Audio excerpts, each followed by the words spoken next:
Somewhere in the south of modern-day Iraq lies a region that nearly all history textbooks identify as the birthplace of human civilization. It was here, between the Tigris and Euphrates rivers, that the first cities, writing, and complex forms of social organization emerged. Around 3000 BCE, the Sumerian civilization emerged here, already in a fully formed and developed state. They had writing, architecture, mathematics, and a complex organizational system, the origins of which remain unclear to this day. And this is where the starting point is usually placed, as if nothing comparable had existed before that moment. But this picture begins to change when we look a little deeper, literally beneath the Sumerian layers themselves. Because beneath them lies another culture, one that is older, yet already developed and organized. It is known as the Ubaid culture and existed here for nearly 2,000 years before the Sumerians appeared. During this time, it built settlements, developed irrigation, and maintained a stable social structure within a single territory. This does not look like a primitive beginning from which a complex civilization of the next stage gradually grows. It looks like a distinct system that existed for a long time and then simply disappeared without any obvious continuation. And here the first question arises, one that doesn't quite fit into the familiar model of the gradual development of human societies. If a developed culture already existed long before the Sumerians, then why are the Sumerians specifically considered the beginning of civilization? And more importantly, why is there almost no direct connection or obvious continuity between these two cultures? Because we're not just talking about technologies or settlements, but about the things that usually endure the longest. Images, symbols, and ideas that are usually passed down from one culture to another across generations. But in this case, these images are repeated for hundreds of years and then disappear completely without any apparent explanation. And at that point, the question shifts, not to how it all began, but to what exactly was lost. According to the official account, the Sumerians, who emerged around the 3rd millennium BCE, are considered the first civilization. They are usually described as the starting point. It was with them that writing, advanced mathematics, and the first true cities began. They built temples, managed resources, and left behind thousands of texts that capture their worldview. And at this level, everything seems logical, because we are looking at a fully developed and complex system. But the problem arises when we look not at the Sumerian cities themselves, but at what lies beneath them. Because beneath those very same territories, another culture is documented, one that is older yet already organized. It is known as the Ubaid culture and dates roughly from 5,500 to 3,800 BCE. This is the very same region, the same climate, and the same river systems upon which the Sumerian cities were later built. This is important because we are not talking about a different part of the world, but about the very same locations on the map. And if we look at the archaeological data, the Ubaid culture does not appear to be an early and primitive stage of development. They built temples on elevated platforms, which required an understanding of construction and long-term planning. They created irrigation systems that allowed them to control water and sustain agriculture. They engaged in trade, not just locally, but over significant distances, connecting different regions. This was no longer an experimental phase, but a sustainable model which has been in existence for a long time. And this is precisely where the first inconsistency arises, one that isn't immediately obvious but becomes apparent upon closer inspection. For if the Sumerians are considered the dawn of civilization, then beneath that dawn lies a fully formed system. Not the beginnings, not a transitional stage, but a culture that already knows how to build, govern, and sustain a complex way of life. And then the question sounds a little different than how it is usually phrased in textbooks and research.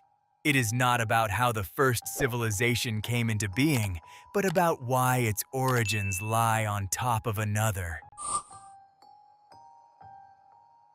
If we examine the archaeological evidence more closely, the Ubaid culture does not appear to be a brief or incidental phase of development. It existed for approximately 1,700 years, which in itself speaks to the stability and sustainability of the system. During this time, it not only persists, but also develops, gradually spreading throughout the region. We see settlements growing, technologies becoming more complex, and a structure that does not disintegrate. This is a continuous process, with no signs of decline or sudden collapse at the end of this period. And that is precisely why the next phase seems particularly strange, when the Sumerian civilization takes over. Because the transition between them does not look like a smooth evolution from one culture to another. There is no clear transitional period where one system gradually transforms and changes its form. There is no gradual change in style, symbols, or visual language that can be traced. And more importantly, there is no preservation of the images that had existed for centuries prior. This does not resemble slow development or adaptation to new conditions and new forms of society. It looks like a rupture, after which one system simply ceases to manifest itself in the next, and this stands out from what usually happens in the history of human cultures and civilizations. Because in most cases, we see a gradual change, not a sudden replacement of one structure by another. Symbols are preserved but change. Ideas take on new forms and old meanings adapt to the new system. Even when there is a change in government or religion, part of the previous cultural foundation usually remains. But here, there is almost none of that, and this makes the situation significantly harder to explain. Because what we are facing is not simply a shift in cultures, but the disappearance of one system without a clear continuation. And at this point, a question arises that is difficult to avoid or set aside. If all of this existed for so long and so stably, then what exactly came to an end? The strangest artifacts left behind by the Ubaid culture have nothing to do with architecture or technology. They are related to how this culture depicted reality itself through recurring visual images. We are talking about clay figurines found at various archaeological sites throughout the region. At first glance, these are ordinary anthropomorphic figures, but the details begin to alter one's perception upon closer inspection.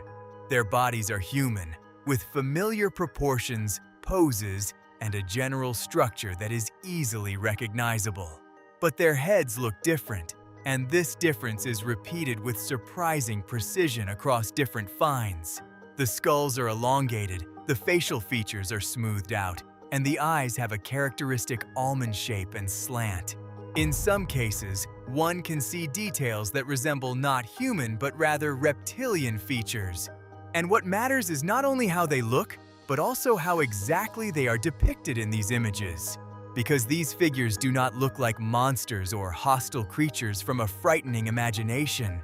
They are not portrayed as alien or dangerous, nor are they contrasted with humans as something other. On the contrary, they are depicted in calm poses, without tension, without aggression, and without signs of conflict. In many cases, these are everyday scenes that look familiar and recognizable on the level of human experience.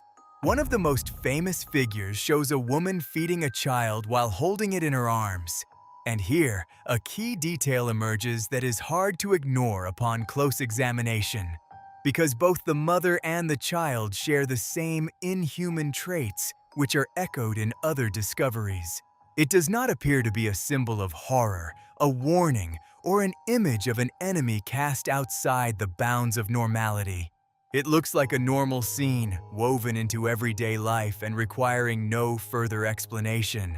And that is precisely what raises the central question, one that becomes harder to ignore with every such example.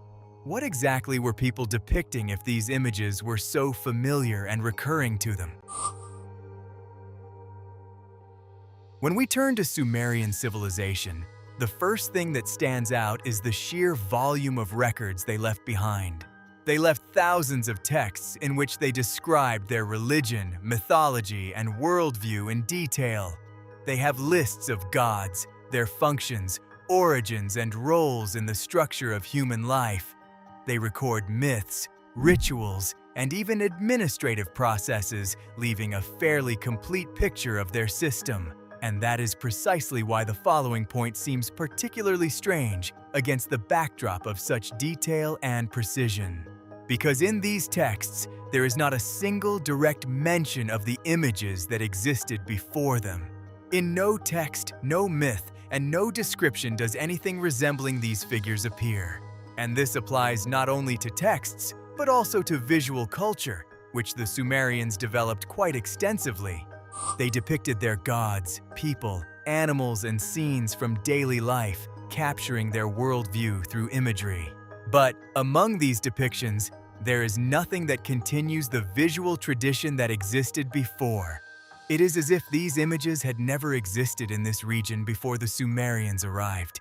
And this is particularly noticeable when considering exactly where their civilization took shape, because the Sumerians built their cities right on top of the very sites where the Ubaid culture had existed. They are literally situated atop these layers and, by all indications, are aware of what came before them. Yet they did not continue this iconographic system or attempt to incorporate it into their own model. This doesn't look like evolution or transformation, where the old gradually becomes part of the new. It looks like a replacement, in which one system supplants another with no apparent connection between them. And in this rupture, the same question arises again, but now at a different level of understanding. If they knew what came before them, why did they pretend it didn't exist? When viewed from a broader perspective, it becomes clear that such discontinuities are not limited to a single region. In various parts of the world, cultures are observed that exist for a long time and then disappear without any discernible transition. This does not resemble a gradual decline or a slow transformation that can be traced layer by layer. Instead, we see a moment after which one system simply ceases to continue into the next. The same thing happens with symbols, which are usually the most enduring element of any culture.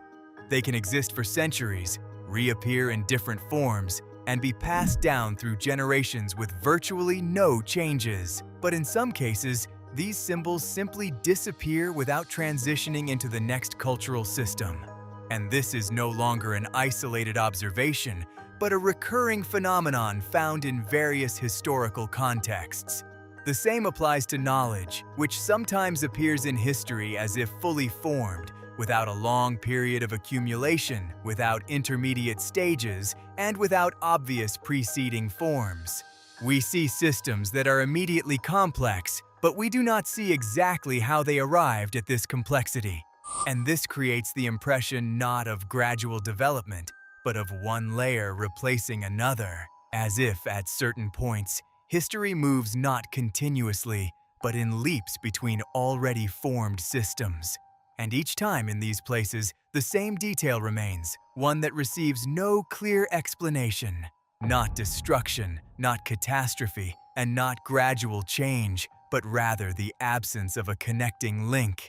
This is precisely what makes such transitions noticeable, because they do not fit into the familiar model of evolution. For if this were development, we would see gradual changes and the preservation of key elements. But when we see disappearance without continuation, we get the feeling that something has been left out. And that something always remains beyond a direct answer, even when the facts themselves are present. When you put it all together, the picture becomes quite clear, though not entirely easy to explain. There are facts that are undisputed and corroborated by archaeological finds at various levels. There existed a developed culture that, over a long period of time, built and maintained a sustainable way of life. It left behind not only material traces, but also specific imagery that has been repeated for centuries. Then this culture disappears, and with it vanishes its visual language and its worldview. After that, a new civilization emerges, which from the very beginning appears fully formed and complex. It has a writing system, a pantheon of gods, and a structure that does not look like the result of gradual accumulation. Yet it makes almost no connection to what existed before it in the same territory. It does not continue these images, does not integrate them into its own system, and does not offer an explanation for them. And at this point, the question becomes not a local one, but central to the entire story. Why is there no clear transition between these two cultures that could be traced through successive layers? Why is there no explanation that would link one system to the other within a single logic of development? And, most importantly, why is there not even an attempt to ask this question within the new civilization itself? Because we are not talking about different regions or isolated cultures that might not have known about each other. They are in the same place, on the same ground, literally on the very same foundation. And yet there remains a gap between them that does not seem like a natural progression of events. To put it as precisely as possible, there is a contradiction here that is difficult to ignore upon close examination. We have physical artifacts that were excavated from the ground, documented, and are now part of museum collections. We have an archaeological layer that is clearly situated beneath later civilizations and is beyond doubt. We have a visual system that is consistent, has been preserved over the centuries, and possesses an internal logic. These are not isolated artifacts or random anomalies, but a consistent and stable body of data. And at the same time, we have a historical model that describes the origins of civilization differently. In this model, the Sumerians appear as the first complex system marking the beginning of organized human history. But this same model virtually ignores what lies directly beneath them, not because this layer does not exist or is poorly studied, but because it does not fit into the overall picture. It does not fit into the idea of gradual development, where everything begins with the simple and moves toward the complex. And as a result, a situation arises in which the facts exist separately, and the model explaining them exists separately. And it is precisely this discrepancy between the data and the interpretation that raises the central question of this story. Because if the layer exists, if it is documented and recurring, then it becomes increasingly difficult to ignore it. And then the question is no longer whether it exists, but why it doesn't fit into the bigger picture. To sum up, we see a culture that existed for over 1,000 years and developed within a single territory. It left behind not only settlements and technologies, but also unique imagery that was repeated over the centuries. This imagery was significant enough to be preserved and reproduced in different places and at different times. But then this culture disappears, and with it vanishes its visual language and its system of representations. It does not become part of the next civilization, nor does it continue to exist in a modified form. It does not transform, adapt, or receive an explanation in later sources. It simply vanishes, even though its traces remain in the archaeological record. And this brings us back to the very question with which it all began. If all of this was recorded, studied, and confirmed by findings, then why didn't it become part of general history? Why does the layer that lies directly beneath what we call the beginning of civilization remain outside this model?